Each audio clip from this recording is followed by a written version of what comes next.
अस्सलामुअलैकुम। आपको भी इमरान ख़ान की ज़मानत का इंतज़ार होगा कि क्या हो रहा है क्या नहीं हो रहा। मैं आपको ये जज साहब के रिमार्क्स आज के बताता हूँ, इससे फिर तुसी आप समझ जाना। और कहता है शाकर तू आप सियाना है, सारा हाल न पुछ सारे चेहरे देख। तो आप देखें बाबर अवान साहब सुबह पेश हुए और उन्होंने कहा जी कि इमरान ख़ान को सिक्योरिटी थ्रेट है और इमरान ख़ान के लिए आप सिक्योरिटी का इंतज़ाम करें और इमरान ख़ान 11-12 बजे पेश होंगे। तो जज साहब ने कहा जी ठीक है जी बिस्मिल्लाह कर देते हैं, तो आप हमें सुबह ही बता देते। उन्होंने कहा नहीं जी, दिल में बाबर अवान ने कहा होगा कि वो जो नशे वाले लोग होते हैं वो सुबह जल्दी नहीं उठ सकते, दिल में कहा होगा उसने। तो वो अब जी 11 बजे का टाइम है और सिक्योरिटी के जज साहब ने कह दिए। साथ ही जज साहब ने प्रोसिक्यूशन यानी मुद्दई को कहा है कि इमरान ख़ान शामिल तफ्तीश हुए। उसने कहा जी हमने 3 नोटिस जारी किए हैं, इमरान ख़ान नहीं आया, पेश नहीं हुआ। तो साथ ही बाबर अवान साहब बोले कि नहीं जी नहीं, ये गलत कह रहे हैं, इमरान ख़ान पेश हुआ है कि इमरान ख़ान ने ख़त लिख दिया था और ख़त के ज़रिए पेश हुआ है। तो दिलचस्प बात है, ये ज़रा गौर से सुने, दिलचस्प बात है। मैं भी बल्कि खड़े होकर आपको ये पार्क के पास जो है ना वो सुना रहा हूँ। तो फिर जनाब जज साहब ने पूछा प्रोसिक्यूशन से, तफ्तीशी से, कि जो लेटर इमरान ख़ान नियाज़ी साहब ने आपको लिखा है उसको आपने वो बनाया है, उसका हिस्सा बनाया है तफ्तीश का? कहता है नहीं।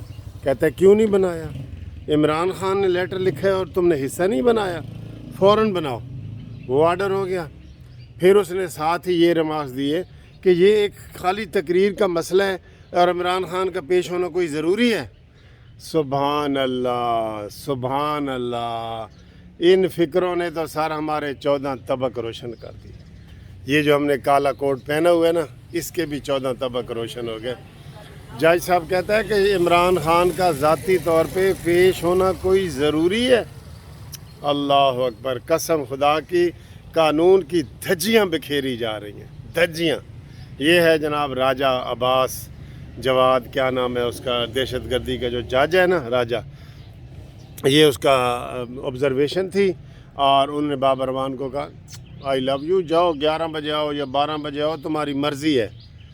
तो सर जी इन हालात में आप मुझे बताएं कि अब क्या होगा, क्या होगा इन हालात में? हालांकि जज को चाहिए था कि जो मर्ज़ी हो आपने इधर पेश होना है, जलसों के लिए कोई थ्रेट नहीं है। और इधर सुबह किसी दिन भी इमरान ख़ान पेश नहीं हुआ, सुबह किसी दिन भी पेश नहीं हुआ, ना होगा। और सर जी वो इनको जूती पे लिखता है सब चीज़ को, इस सब कार्रवाई को, तफ्तीशी अफसरों की कार्रवाई को वो जूती पे लिखता है, जूती पे लिखता है, या क्या लफ्ज़ बोलूँ मुझे नहीं समझ। वो इनको किसी चीज़ की उसको ना परवाह है, ना वो परवाह करता है, ना वो इस सिस्टम को मानता है, ना अदलिया को मानता है, ना वो पाकिस्तान को मानता है। ये यकीन करें ये ऐसा ही है। और इसके मानने वाले कहते हैं नहीं नहीं, वो इमरान ख़ान ठीक कह रहे हैं।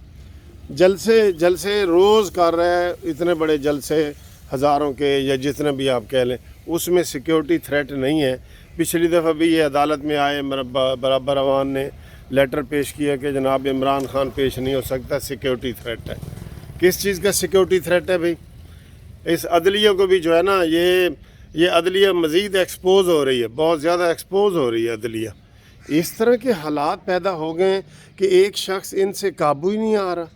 एक शख्स यार जो सीधा सीधा कानून है, सीधा सीधा कानून है कि जनाब मुलज़म को हर सूरत जो है वो अदालत में पेश होना पड़ेगा। मुलज़म हो चाहे वो भुट्टो हो या नवाज़ शरीफ हो, कोई भी हो, वो पेश होते रहें। नवाज़ शरीफ ने 100 पेशियाँ भुगती हैं अपने एक केस में, 100 से ज़्यादा मरीम नवाज़ ने भुगती हैं। और ये लाडला जनाब अपनी मर्ज़ी करता है बिल्कुल, इसने हर चीज़ को जूते की नोक पे रखा हुआ है। मुझे ये बताएं कि इन हालात में ये कैसे मुल्क चलेगा? और ये वो शख्स है जो कहता है मदीना की रियासत, और हज़रत उमर से पूछा गया था कि कुर्ता किसने बनाया है, اور میں قانون کی بالادستی کے لیے کام کرتا ہوں، میں عدالت کی جو ہے نا وہ بالادستی کے لیے کام کرتا ہوں۔ نعرے اس کے دیکھیں، لہٰذا یہ آپ کو ہم نے ابھی تازہ ترین جو بریکنگ نیوز یہ دی ہے کہ 11 بجے کا ٹائم طے ہوا ہے اور عمران خان پیش نہیں ہوا، جو کہ ملزم کو ہونا چاہیے تھا 9 بجے پیش، اور بابر اعوان نے کہا جی کہ ہمیں سیکورٹی دی جائے، ہم آرام سے پیش ہوں گے۔ اور جج صاحب کے ریمارکس میں نے آپ کو بتا دی ہے۔ اگوں شاکر تو آپ سیاਣਾ ہے، ساڈا حال نہ پوچھ، ساڈے چہرے ویکھ۔